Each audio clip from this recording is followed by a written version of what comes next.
इस वक्त बड़ी खबर आ रही है। तेहरान में IRGC की आपात बैठक को लेकर जानकारी है कि स्पेशल अलर्ट पर ईरानी मिसाइल फोर्सेस। हानिया की मौत के बाद तेहरान में तनाव बरकरार है और ईरान में इजराइल पर हमले की मांग काफी ज्यादा तेज होने की जानकारी भी सामने आ रही है। इस बीच आपको एक बार फिर से बता दें, ये महत्वपूर्ण खबर ये कि ईरान में इजराइल पर हमले तेज करने की मांग हुई है। तेहरान में हमास चीफ इस्माइल हानिया के मारे जाने के बाद अरब में महाविध्वंस की वजह इसे कहा जा सकता है कि ये बन जाए, क्योंकि हमास के प्रमुख हानिया बतौर मेहमान ईरान की राजधानी तेहरान पहुंचे थे नए राष्ट्रपति के शपथ ग्रहण समारोह में शामिल होने के लिए, मगर इजराइल ने तेहरान के हाई सिक्योरिटी जोन में मिसाइल हमले के जरिए इस्माइल हानिया को मौत के घाट उतार दिया। ऐसे में अब ईरान भड़का हुआ है। तेहरान में हानिया की मौत होने के बाद ईरान को कटघरे में खड़ा किया जा रहा है। ऐसे में सवाल खड़ा होता है कि अब ईरान क्या करेगा, कैसे हानिया की मौत का इंतकाम इजराइल से लेगा। देखिए,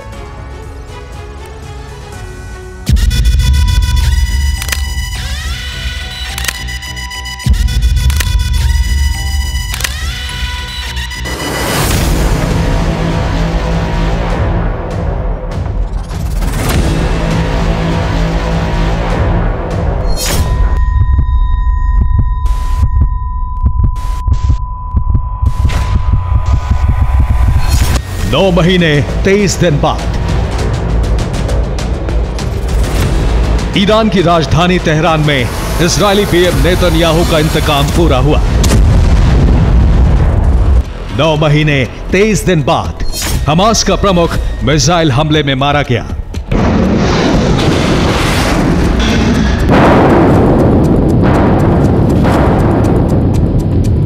और ठीक 9 महीने 23 दिन बाद इजराइल ने हमास चीफ को मौत के घाट उतारकर 7 अक्टूबर 2023 वाले हमले का बदला पूरा किया।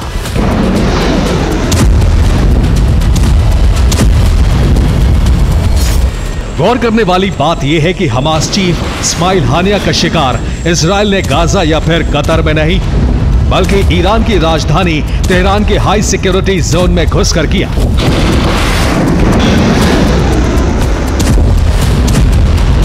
प्रेसिडेंट हाउस से महज चंद मीटर की दूरी पर मौजूद IRGC के वॉर वेटरन गेस्ट हाउस में किया, वो भी उस वक्त जब तेहरान के सुरक्षा घेरे को अभेद्य बनाया गया था। तेहरान के कोने कोने में डिफेंस सिस्टम और मिसाइलें तैनात की गई थी। बावजूद इसके इजराइल ने हानिया के हंट ऑपरेशन को बड़ी आसानी से पूरा किया। मीडिया रिपोर्ट्स में दावा किया जा रहा है कि इजरायली खुफिया एजेंसी मोसाद ने हानिया के खात्मे का प्लान बनाया। मोसाद ने तेहरान में मौजूद हमास के प्रमुख हानिया की लोकेशन ट्रेस की। इसके बाद इजरायली सेना ने हानिया के ठिकाने पर मिसाइलें बरसाई।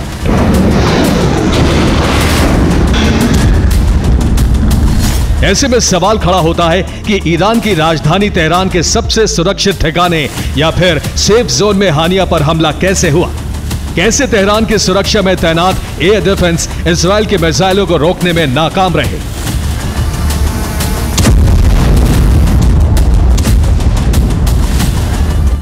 तो आपको बता दें कि मोसाद और इजरायली सेना ने हानिया के हंट ऑपरेशन का ऐसा विध्वंसक प्लान बनाया जिसे तोड़ पाना तो छोड़िए, उसकी भनक तक ईरान की खुफिया एजेंसी और IRGC को नहीं लगी।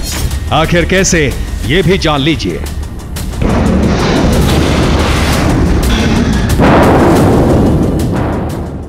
ईरान की राजधानी तेहरान के हाई सिक्योरिटी जोन यानी राष्ट्रपति भवन के पास हमास के चीफ इस्माइल हानिया को मारा गया, वो भी मिसाइल हमले में। आखिर कैसे, ये भी जान लीजिए। दरअसल 30 जुलाई की सुबह 10 बजे ईरान के नए राष्ट्रपति मसूद पज़ेश्कियान के शपथ ग्रहण समारोह में शामिल होने के लिए इस्माइल हानिया तेहरान पहुंचे थे। 30 जुलाई की शाम 4 बजे मसूद पज़ेश्कियान का शपथ ग्रहण समारोह तेहरान के प्रेसिडेंट हाउस में शुरू हुआ। शपथ ग्रहण समारोह के बाद हमास प्रमुख हानिया ईरान के नए राष्ट्रपति मसूद पज़ेश्कियान से मिलते हुए भी दिखाई दिए और इस समारोह के बाद हानिया प्रेसिडेंट हाउस से महज 100 मीटर की दूरी पर मौजूद IRGC के वॉर वेटरन गेस्ट हाउस में पहुंचे। वॉर वेटरन गेस्ट हाउस में ही हानिया के ठहरने की व्यवस्था की गई थी और इसी दौरान इस्माइल हानिया ने कई मुस्लिम देशों के नेताओं से भी मुलाकात की।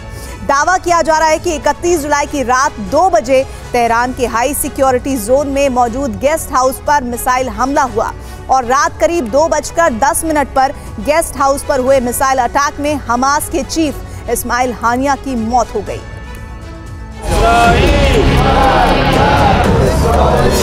गाजा पर हमले से पहले इजरायली पीएम नेतन्याहू ने हमास के खात्मे की सौगंध खाई थी,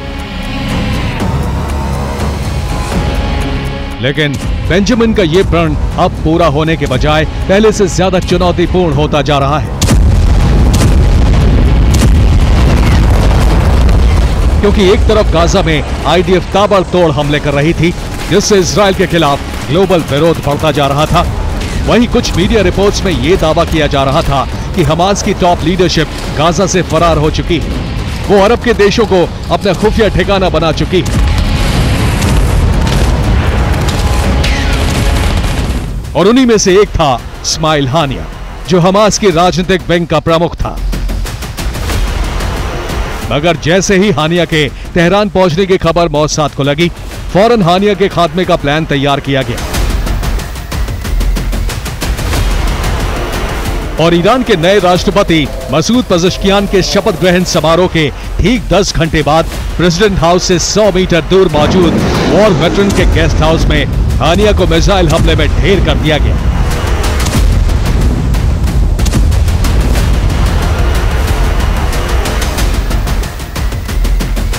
हानिया के खात्मे की खबर के बाद ईरान समेत पूरी दुनिया में सनसनी फैल गई। ईरान की सरकार और सेना पर भी सवाल खड़े किए जाने लगे, क्योंकि हानिया बतौर मेहमान तेहरान पहुंचे थे। वो राष्ट्रपति के शपथ ग्रहण समारोह में शामिल होने पहुंचे थे। ऐसे में आशंका जताई जाने लगी है कि आखिर तेहरान के हाई सिक्योरिटी जोन में हानिया की हत्या कैसे हुई। प्रेसिडेंट हाउस से 100 मीटर दूर इजरायल ने मिसाइल कैसे दागी। हानिया की हत्या से जुड़ा इनपुट खुफिया एजेंसी को क्यों नहीं मिला। इस्माइल हानिया की हत्या में ईरान के विरोधी गुटों का भी हाथ है। तेहरान का डिफेंस सिस्टम इजरायली मिसाइलों को रोकने में नाकाम कैसे रहा।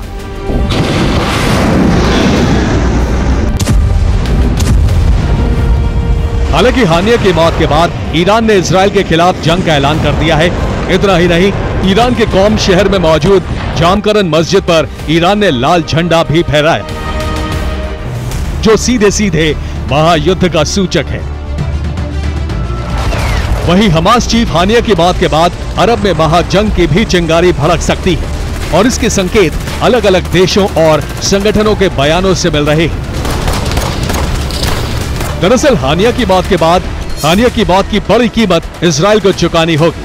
हमास चीफ हानिया पर हुए कायरतापूर्ण हमले का बदला लेंगे। इजरायल ने गाजा जंग को अरब में फैलाने की कोशिश कर दी है। हमास के प्रमुख हानिया की मौत बिल्कुल स्वीकार नहीं है। जिस तरह हानिया की हत्या हुई, हम उसका विरोध करते हैं। रूस, चीन, तुर्की के साथ ईरानी प्रॉक्सी भी अब इजरायल के खिलाफ खड़े हो चुके हैं। हालांकि अमेरिका ने फिर ऐलान किया है कि वो हर हाल में इजरायल की सुरक्षा करेगा।